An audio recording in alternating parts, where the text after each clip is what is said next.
दिल्ली से लेकर इस्लामाबाद और वॉशिंगटन तक कूटनीतिक गलियारों में फिर से गर्मी बढ़ गई है। इस बार मुद्दा वही पुराना है, कश्मीर। लेकिन भारत का रुख पहले से कहीं ज्यादा सख्त, स्पष्ट और सीधा है।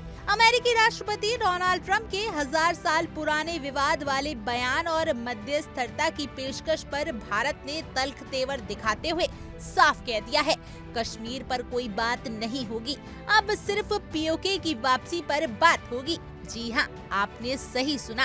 अब ना बातचीत के बहाने, ना संयुक्त राष्ट्र के प्रस्ताव की दुहाई और ना ही किसी तीसरे देश की पंचायत। भारत ने ट्रंप के बयान को सिरे से खारिज करते हुए अपनी रणनीति का नया पन्ना खोल दिया है और इसमें सिर्फ 2 विकल्प हैं, या तो पाकिस्तान अपने कब्जे वाले कश्मीर भारत को लौटाए या फिर भारत से कोई उम्मीद ना रखे। विदेश मंत्रालय से जुड़े सूत्रों ने बेहद साफ शब्दों में कहा है कि भारत किसी तीसरे पक्ष की मध्यस्थता नहीं चाहता। भारत का मानना है कि कश्मीर उसका आंतरिक मामला है और उसमें भारी दखल को कतई ही बर्दाश्त नहीं किया जाएगा। हाँ, अगर पाकिस्तान को बात करनी है तो 2 ही मुद्दे हैं। एक, पाकिस्तान आतंकियों को भारत को सौंपे और दूसरा, पीओके को खाली करे। बाकी सब बातें अब पुरानी हो चुकी हैं।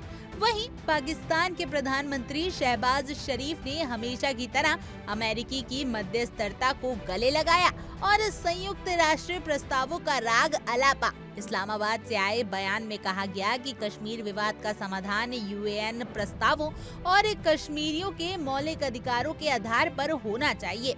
लेकिन भारत इसे घिसे पिटे बयानबाजी से अब थक चुका है और उसने एक नई सियासी लकीर खींच दी है। डोनाल्ड ट्रंप ने भी अपने अंदाज में बयानबाजी करते हुए कहा कि वह इस विवाद को खत्म करने के लिए दोनों देशों के साथ काम करना चाहता है, लेकिन भारत ने उनकी ये शांति यात्रा शुरुआत में ही रोक दी। प्रधानमंत्री मोदी की सरकार अब किसी भी 2 नेशन बातचीत के नाम पर दुनियावी दिखावे को तवज्जो नहीं दे रही है। भारत की विदेश नीति अब पहले से कहीं ज्यादा आक्रामक वाली हो गई है। यही वजह है कि अब कश्मीर पर कोई संवाद नहीं, सिर्फ एक्शन प्लान की बात हो रही है और वो है पीओके की वापसी। भारत ने न केवल पाकिस्तान को चेताया है, बल्कि पूरी दुनिया को ये संदेश दे दिया है कि कश्मीर कोई मुद्दा नहीं है, मुद्दा सिर्फ पाकिस्तान का अवैध कब्जा है। तो अब सवाल उठता है कि क्या पाकिस्तान इस नए भारतीय रुख के आगे झुकेगा या फिर वही पुरानी चालें चलेगा, और अमेरिका, क्या वह अपनी मध्यस्थता की भूमिका से पीछे हटेगा या फिर नई चाल चलेगा। सियासत की ये शतरंज अब और दिलचस्प हो चली है और एक बात तय है, भारत अब चेकमेट की मुद्रा में है। Bureau report, India daily.